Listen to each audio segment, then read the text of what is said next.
Yo mes Nakamas, c'est ton Nakama Winnie en chakra et en vibranium et aujourd'hui nous allons traiter de Captain America Civil War, premier film de la phase 3 du Marvel Cinematic Universe réalisé par les frères Russo.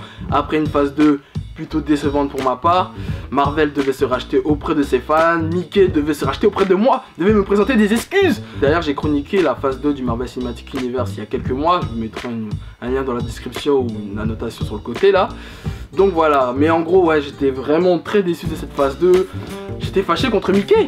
Mickey doit me présenter des excuses et devait me présenter un film qui allait m'enjailler correctement. Là, franchement, dans cette phase 2, le seul film qui était potable, c'était Captain America, le soldat de l'hiver. Car au-delà de se racheter auprès de ses fans, DC is coming. En effet, DC a sorti Batman Superman le mois dernier qui m'avait enjaillé au-delà de mes attentes les plus folles.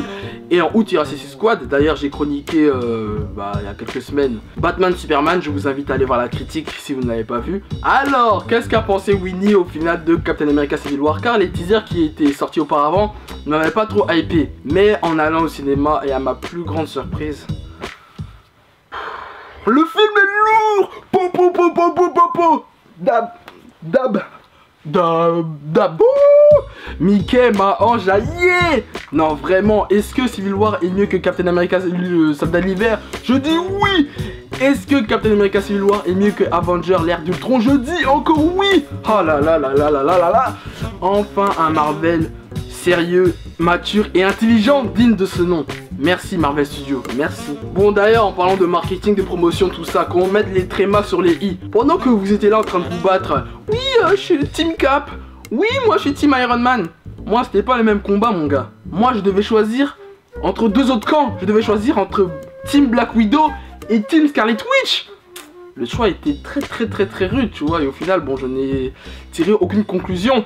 Bon bref, petit synopsis de Captain America Civil War. Civil War se déroule un an après les événements d'Avengers l'ère d'Ultron et suite à une mission qui va dégénérer en Afrique, le gouvernement décide de faire signer un accord aux Avengers, leur proposant en gros d'être au bot des Nations Unies et de plus être reconnu comme une organisation privée. Et là à partir de là donc t'as Tony Stark qui dit oui nous devons être contrôlés effectivement par le gouvernement. Les Avengers doivent être contrôlés, c'est inévitable. Et t'as Steve Rogers qui dit ah non les Avengers doivent être libres de leurs actions et ne pas être à la botte du gouvernement. Réaction plutôt bizarre pour quelqu'un qui s'appelle Captain America, mais bon ça c'est notre histoire. Et donc à partir de là t'as donc deux clans qui s'opposent. T'as la team Captain America et la team Iron Man. Alors cette vidéo va se dérouler en deux parties. La première partie ça va être une partie sans spoiler où je vais énumérer les qualités et les défauts du film selon moi. Et la deuxième partie ça va être une partie spoiler où je vais parler des influences pour la suite du Marvel Cinematic Universe à cause de Civil War et des scènes cachées et des événements qui sont déroulés dans le film. Alors la toute première qualité du film selon moi, comme je le disais en début de vidéo, enfin un film Marvel du Cinematic Universe, sérieux, mature et intelligent qui traite un réel problème de société et des conséquences de leur sauvetage héroïque dans le monde. Je trouve que d'abord l'esprit du comics original Civil War est bien respecté au niveau de la thématique. Certes, il y a moins de héros que dans le comics, mais bon, il n'y a pas le choix, hein. Au cinéma il n'y a pas beaucoup de héros, même si je trouve qu'il y a j'y reviendrai plus tard dans les défauts, je trouve qu'il y a quand même un petit problème parce que je trouve qu'ils n'ont pas fait de référence au Marvel Netflix et aux agents du Shield. Bon bref, c'est une autre histoire, mais bref, au niveau de la thématique, je trouve qu'il y a un réel débat idéologique entre Captain America et Civil War. Il y a une discussion, ils échangent leurs idées, c'est pas comme dans Batman Superman où ah, t'as cassé mon immeuble, je vais te rentrer dedans, tu vois. Non, c'est pas comme ça. Là, il y a une vraie discussion et je trouve que les frères Russo laissent le public trancher entre les deux héros. En fait, il n'y a pas de prise de position parce que Zack Snyder, on va clairement le dire, hein, il a pris position pour Batman dans le film. Quand tu sors de la salle, tu dis oh, Batman c'est un bon et mon Nakama Superman n'a pas du tout été respecté. Je dis non. Alors que là, pour Civil War, tu sors de la salle, tu te demandes ah là là, qui a raison entre les deux et tout. Bon, pour ma part, c'est tous les deux des cons et des fils de bon. Deuxième qualité que je suis obligé de mentionner dans cette vidéo, Dieu merci, c'est le dosage de l'humour qui est excellent. Ils ont bien fait la cohésion entre le sérieux et les blagues. Et c'est pas un humour de carambar pour une fois. Là, j'ai vraiment rigolé dans la salle. Et bizarrement, c'est pas Tony Stark le plus drôle. Hein. Je trouve que c'est l'un des personnages les plus sombres du film. Les plus drôles, c'est Faucon et Ant-Man. Ah, c'est les one-man show de Marvel. Autre qualité à mentionner dans ce film est l'utilisation des personnages bien ajustés et bien cohérents. Chacun a le droit à son heure de gloire, aucun personnage est inutile et ça, franchement, Psyartec avec 12 héros, franchement, fallait le faire. D'ailleurs, je vais vous dire mes coups de cœur dans ce film au niveau des personnages. Alors, dans un premier temps, Black Widow et Scarlet Witch. C'est pas ce que vous croyez, arrêtez de juger, hein, je vais m'expliquer. Bon, pourquoi Black Widow? Parce que je trouve que c'est son meilleur film. dans le Marvel Cinematic Universe. Parce qu'après la daube avec Hulk dans Avengers 2 là... voilà, non merci. Et je trouve que cette fois elle a un vrai rôle majeur et sérieux et mature dans le film. C'est vraiment énervé, badass, elle se tape bien et tout. Pas là, elle fait pas la lumeuse, la bitch à 2 € là, qui m'incruse dans les films de Iron Man et Captain America pour rien. Voilà, et Scarlet Witch, pourquoi? Parce que, bah déjà pour moi c'est la plus puissante des Avengers, voilà clairement. Ses pouvoirs ont encore pris du level, leur relation avec Vision est intéressante, on sent que ça commence à se gouiner, tu vois ce que je veux dire. Et aussi parce que on y retrouve aussi également cette touche X-Men, on voit que le peuple a peur d'elle parce qu'elle est trop puissante et tout. Vraiment 2016 entre Wonder Woman, Scarlet Witch et Black Widow, ah c'est votre année les femmes, hein. Vraiment vous êtes très bien représentés, vous êtes badass. Et ça fait plaisir à voir, parce que dans les conventions là, il y en a marre des filles qui se cosplay quand en Harley Quinn, là il y aura un peu plus de diversité. D'ailleurs les filles là, bientôt c'est la Japon Expo, si vous voulez quelques conseils en termes de cosplay, je vous invite à m'envoyer un DM Winnie Sensei sur Instagram et Twitter, je ferai un malin plaisir et je prendrai de mon temps pour vous conseiller comme il se doit. Autre personnage que j'ai kiffé et qui m'a enjaillé est bien évidemment Spider-Man, interprété par Tom Holland, première apparition de Spider-Man dans le Marvel Cinematic Universe. Alors, je vais revenir sur la polémique qu'il y a eu autour du casting et du costume, etc. Bon, déjà au niveau du casting, les gens, quand ils ont vu que Tom Holland a été casté, les gens ont dit, les fanatiques, oui mais non, pourquoi ils sont pas gardés entre Garfield, il était beau gosse, et je veux dire, il a interprété très bien Peter Parker, nanana, là ils ont pris une tête de bolos, etc., une tête de gland. Mais mec, vous êtes sûr on connaît le même Peter Parker? On a connu le même Peter Parker, mais ça c'est Peter Parker mon frère. Parce qu'on peut dire tout ce qu'on veut de Marvel, mais en tout cas au niveau du casting, ils ne se sont jamais plantés. Je trouve qu'ils ont toujours fait un bon choix de casting. Donc quand ils ont engagé Tom Holland, j'étais plutôt confiant. Pour une fois, c'était le seul truc où j'étais confiant d'ailleurs. Et au niveau du costume, les gens se sont plaints, ils ont dit oui mais vas-y c'est quoi ce costume, et les yeux ils bougent comme Deadpool. Mais attendez, vous êtes sûr on a connu le même Spider-Man vous aussi? Bande de comics. En plus de cela, moi personnellement j'ai grave kiffé le costume, c'est l'un des meilleurs costumes qu'on ait vu au cinéma. D'ailleurs j'ai bien aimé ce côté modernité, technologique, etc. Cela m'a rappelé un peu l'animé, comment il s'appelait déjà, Spider-Man Unlimited, je crois, excusez-moi de mon accent, et Ultimate Spider-Man qui est toujours en cours de diffusion. En tout cas je ne vais pas m'étaler sur le cas Tom Holland parce que je vais faire une vidéo dans un futur proche où je vais traiter des différents Spider-Man au cinéma, mais tout ce que je peux dire c'est que son utilisation a été intelligente. Et enfin mon vrai coup de cœur dans ce film, le meilleur personnage du film, est bien évidemment Black Panther et T'Challa. T'as capté comme on dit? On dit pas le prince T'Challa du coin Wakanda, on dit T'Challa. Oh là là là là, il m'a enjaillé. Non, écoute-moi bien mon Nakama. Tu vois en vérité le film il s'appelle Captain America Civil War, mais en vérité il aurait dû s'appeler Black Panther Civil War. Non non non non non non. Écoute-moi bien, le premier face à face entre Bucky et Black Panther, c'est un classique, c'est un classique. Le gars est fâché, le gars est charismatique, le négro est viril. Tu vois ce que je veux dire? Dès sa première apparition, le gars il arrive, il dit même pas bonjour. Dès qu'il arrive, hein, place à la barbarie, à la violence, le mec commet des massacres. Tu vois ce que je veux dire? Vraiment le gars est puissant. Et en plus il est mature, il sort des punchlines. Non non non non, j'arrête là. Vraiment le gars est chaud. Et vraiment rien que pour lui vous devrez aller voir le film. Et j'ai tellement hâte de voir son film solo parce que moi je l'attends de pied ferme. Attends, Black Panther c'est l'un de mes... Il fait partie de mon top 5 des mes héros préférés. Premier héros africain, attends. Bon, maintenant passons aux défauts du film, là je vais être moins tendre. Bon, déjà le premier gros défaut du film, ce sont les méchants du film. Bon, Crossbone déjà ils l'ont pas du tout respecté, mais c'est quoi ça? Bon, je ne veux pas spoiler, mais c'est n'importe quoi. Parce que Crossbone, il avait un rôle très important dans Captain America 2, et là ils l'ont traité comme un moins que rien, Et aussi le Baron Zemo. C'est quoi ça? Je savais même pas qu'il y avait le Baron Zemo déjà dans le film. Ça c'est le Baron Zemo ça. Non non non. Parce que en termes de personnage, on peut le qualifier comme Lex Luthor dans Batman Superman. C'est la même chose. Et en plus, on peut dire, je suis le premier à critiquer l'interprétation de Jesse Eisenberg dans Batman Superman, mais si on compare les deux, mais Lex Luthor est largement au-dessus. De toute façon, Marvel, ils ont un gros problème pour créer des méchants, parce que à part Loki, le Caïd et Killgrave, tous leurs méchants sont pourris. Ils ont un gros problème pour créer des méchants. Déjà, ils ont gâté Ultron.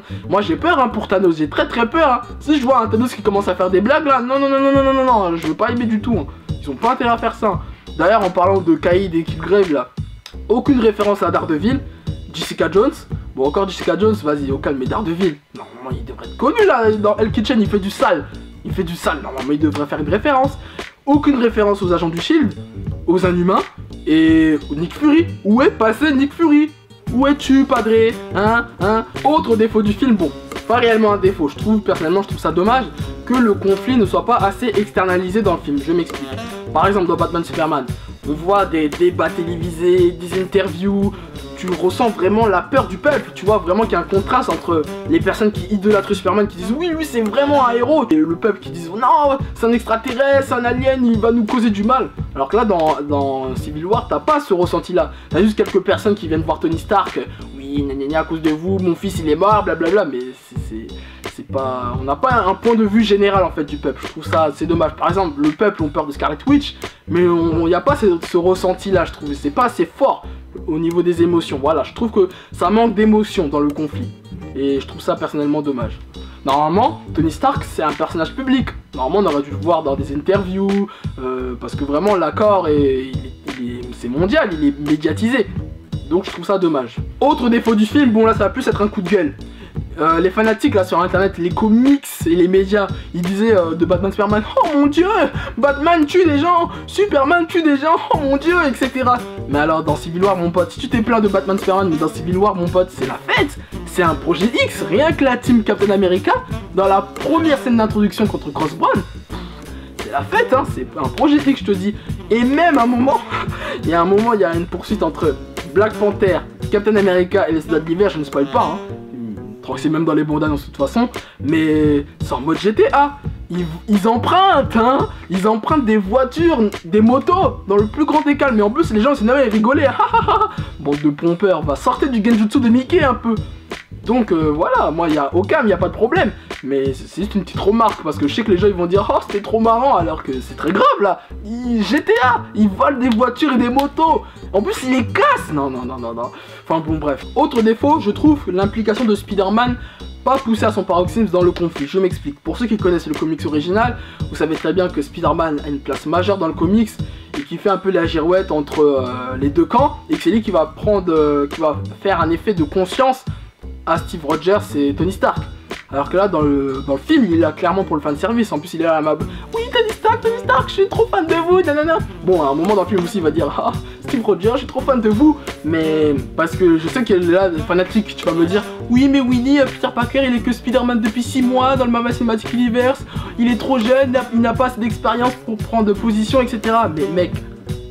Mais je sais ça mec, mais normalement Spider-Man, c'est pour ça qu'on aime Spider-Man, parce que même si c'est l'un des plus jeunes, voire même le plus jeune de tous les héros Marvel, on l'aime bien parce qu'il a cette prise de conscience mature, tu vois, il a l'esprit Oncle Ben, il a les punchlines à faire envie à Kerry James, des punchlines de conscience. Moi ça je trouve ça dommage, parce qu'en plus, pour ceux qui regardent le dessin animé, comme il s'appelle, Ultimate Spider-Man et Avenger Rassemblement là, qui passe notamment sur France 4, il y a un épisode où Spider-Man il est en featuring dans Avenger Rassemblement et ils ont un conflit. Pareil, hein, les deux équipes vont se diviser et t'as Spider-Man, même s'il est que Spider-Man depuis quelques mois, il parle, il dit attendez là les gars vous êtes des Avengers, etc. Et réveillez-vous là, vous êtes des Avengers, faut que vous arrêtez vos bêtises. Donc il y a cette prise d'initiative de la part du Spider-Man, alors que dans le film, zéro quoi. Bon, pour conclure cette vidéo sans spoiler, je vais conclure sur le fait que Captain America Civil War est un très bon film, voire même le meilleur film peut-être du Marvel Cinematic Universe, rien à dire.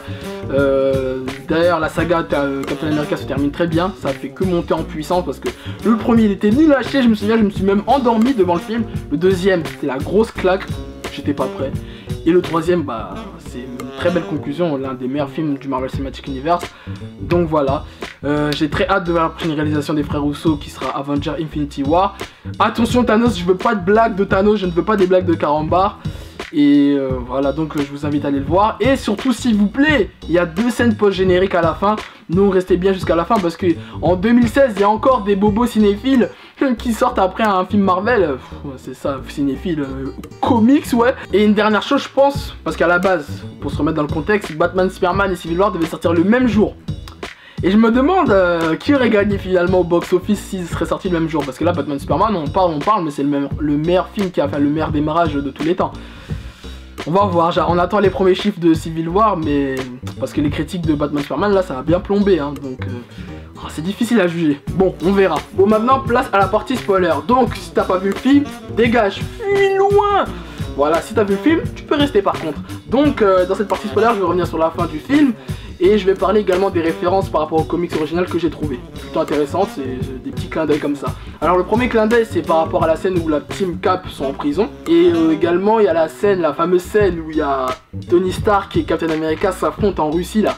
Vous savez, où Captain se protège avec son bouclier et t'as Tony Stark qui lui porte ses rayons laser à bout portant. En plus ils ont fait un plan fixe comme ça au ralenti, c'était stylé, de malade. Concernant la fin du film et de la conclusion du conflit, je suis un peu mitigé, enfin j'ai pas trop aimé. Franchement tout le film est bon, mais les 5 dernières minutes là, vraiment j'ai pas trop aimé pour 2 raisons. Bon déjà War Machine il est vivant, franchement ils auraient dû le faire mourir parce qu'en plus je crois dans le comics il meurt War Machine si je dis pas de bêtises, voilà là il est juste paralysé, franchement ils auraient dû le faire mourir, en plus il sert plus à rien le personnage clairement, même l'acteur on sent qu'il est fatigué.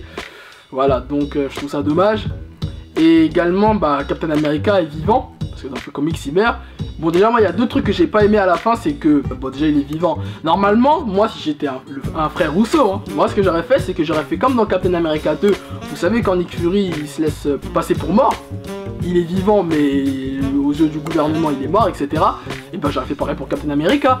Je me fais passer pour mort mais en fait je suis vivant. Et je me cache au Wakanda. Bon je reviendrai plus tard aussi ça de cette histoire au Wakanda. Et en plus à la fin t'as Captain America qui envoie une lettre à Iron Man du genre oh, je suis vraiment désolé de t'avoir caché pour tes parents etc. mais je serai toujours là pour toi mon ami etc. Non, non mec, parce que d'où l'intérêt, c'est une vieille conclusion. Tout ça, tout cet engrenouement dans tout le film, pardon, pour ça. Mais c'est nul, c'est un happy ending, voilà, la touche Disney. Genre, t'inquiète, je serai toujours là pour toi, mon ami. Non, non, non, non, non, fallait vraiment qu'ils se boudent. Et que dans Avengers 3, ils se remettent ensemble parce qu'il y a Thanos qui arrive. Et que là, mon gars, faut qu'on se remette ensemble. Bon, ça dit, même si t'es plus mon pote. Cette conclusion, je trouve qu'en fait, il n'y a pas de réel changement dans le Marvel Cinematic Universe. Certes, ils sont tous divisés, mais après, je trouve qu'il n'y a pas une réelle influence. Tu vois, par exemple, dans la fin de Batman Superman meurt. C'est-à-dire vraiment là, il y a un gros changement. Et d'ailleurs je trouve que Zack Snyder, on peut dire tout ce qu'on veut, mais il a mis ses couilles sur la table, contrairement au frère Rousseau. Autre point abordé sont les 2 posts génériques que nous pouvons voir à la fin. Déjà bon je suis un peu déçu, j'aurais bien aimé voir un petit teasing de Doctor Strange, mais bon c'est pas grave.